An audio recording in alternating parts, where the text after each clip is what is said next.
السلام عليكم، بسم الله والصلاة والسلام على رسول الله صلى الله عليه وسلم. إن شاء الله في الفيديو ده هنتكلم عن الانتيفيرال ديفense. قالك البودي بيديفنس against الفيروسز، واحنا هنا بنتكلم في ال innate immunity. لازم تركز في النقطة دي، innate immunity. تمام، جميل. ففي specialized mechanism عشان خاطر to defense against الفيروسز ده. تمام. طبعا بي involve التايب 1 انترفيرون والناتشر كيلر سيل. تمام، وبيكون في cellular process تانية هنتطرق لها دلوقتي.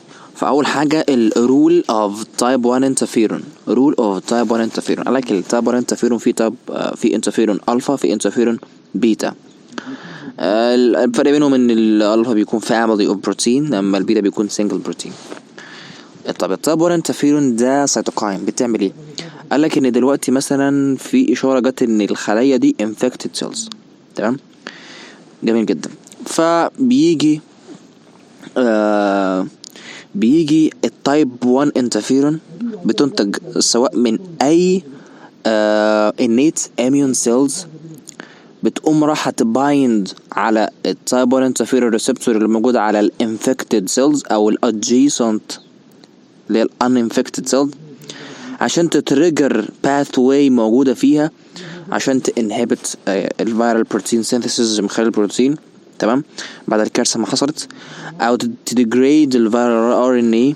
تمام، او تبريفنت اسمبلي الفيرال بارتيكل عشان خاطر لو حصل اسمبلي للفيرال بارتيكلز دي هيحصل سبريدنج للفيروسز into other cells.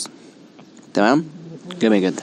طيب الكلينيكال ريليفنس قال لك انترفيرون الفا، قال لك ده ثيرابيوتيك بيستخدم to treatment الكرونيك فيرال هيباتيتس، وخاصة البي والسي، هيباتيتس بي وهيباتيتس سي. فلو حصل ديفيشنسي في التايب 1 انترفيرون الفا، لو حصل ديفيشنسي فيها قال لك ان هيكون في عندك سيفير من الكوفيد 19. تمام، الفيروس ده لو دخل لجسمك هيبدأ ان في سيفير منه هينتشر جدا في جسمك ليه ديفيشنسي السيتوكاين ده. طيب قالك الانترفيرون السورس بتاعه بيجي من الدندريتك سيلز، خاصة البلازماسايتويد دندريتك سيلز. قالك ده يعني specialized الانتيفيرال ديفنس. تمام، هو بينتجوا الدندريتك سيلز، بينتجوا لما بيعرف ان في فيرال نيوكليك اسيد، وبيريكوجنايزد الفيرال نيوكليك اسيد ده من خلال الريسبتور، سواء التول لايك ريسبتور او الريج لايك ريسبتور، او لو في دي ان اي فيروسز ممكن نتعرف عليه من خلال سيتوزوليك دي ان اي. تمام، ف الدندريتك سيلز منين لما تتعرف وتريكوجنايزد النيوكليك اسيد فيرال ار ان اي. تمام، بتقوم ناتجه السيتوكاين ده الانترفيرون سيتوكاين، وبيقوم عامل شغل على طول اللي هو زي ما احنا لسه قايلين بيبايند الانترفيرون ريسبتور على الانفكتد او الانفكتد سيلز عشان خاطر ينهبت الفيرال بروتين ويديجريد الار ان اي ويبريفنت اسمبلي اوف فيرال بارتيكلز. تمام. طيب رول اوف ناتشورال كيلر سيل، قالك رول اوف ناتشورال كيلر سيل. فالناتشورال كيلر سيل قالك ان هو بيدستروي الفيرال انفكتد سيلز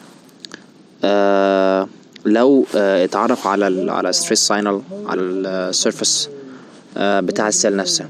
تمام، فدلوقتي الفيروس لو دخل خلية هوست سيل، الهوست دي بتكون هاي اكسبريشن لل MHC1 عشان خاطر تindicate التي سيلز عشان تهاجم الخلايا دي. تمام، فالفيروس باسلوبه تمام او بالتلاعب بتاعه بيحاول ينهبت الاكسبريشن ده عشان خاطر يحاول يعني يبعد عنه التي سيل وما يتعرفش عليه، وبالتالي ما يحاولش التي سيل يقدر يهاجم الخلايا دي. ولكن هنا الناتشورال كيلر سيل شغلتها ان هي بتيجي تتعرف على كل خلية، في عندها inhibition receptor و activated receptor.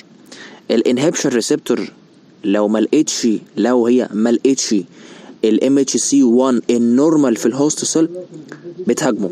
طب لو لقيت النورمال ما بتهاجموش، فبتيجي الفيروس سيل بتقوم عامله انهبت لكل الاكسبريشن اللي ام اتش سي النورمال والابنورمال، فبتخلي الخلايا اللي هي انفكتد سيل نو اكسبريسد بالام اتش سي، فالناتشرال كير سيل بتيجي تعرف عليها ما بتلاقيش، فبالتالي بتقوم مهاجماها على طول. تمام. برضو الاكتيفيتي بتنهانس بيه التاب 1 انترفيرون. جميل جدا. في بقى اوتوفيجي وفيرال ديستركشن بيحصل لو بالانيت اميون سيلز اتعرف على السيتوزوليك، اتعرف على الفيرال دي ان ايه من خلال السيتوزوليك دي ان ايه سنسور، بينديوزد اوتوفاجي للانفكتد سيل، بتيجي الانفكتد سيل تنجلف الفيروس. تمام. وبتقوم في اوتوفاج بعد كده بتقوم مكونه اوتوفاجوسوم. الاوتوفاجوسوم دي داخل الانفكتد سيل بتفيوزد مع لايسوسوم عشان تدستركت الفيروس. جميل جدا. طيب في برضو عمليه الابوبتوزيس للانفكتد سيل بتحصل لو في سنسور ليه ان السيل دي انفكتد سيل بالفيروسز. تمام. بتقوم هي من نفسها مديه اشاره ان لحدوث عمليه الابوبتوزيس، والابوبتوزيس دي بيكون ريسبونس من الانيت اميون. تمام. ممكن يجي من الانفلامازوم ما بين الانزيم والسنسور والادابتور. تمام. بيقوم الانفلامازوم ده مدي اشاره بالباروبتوزيس عشان خاطر الخلايا نفسها تخش في مرحله الابوبتوزيس. تمام.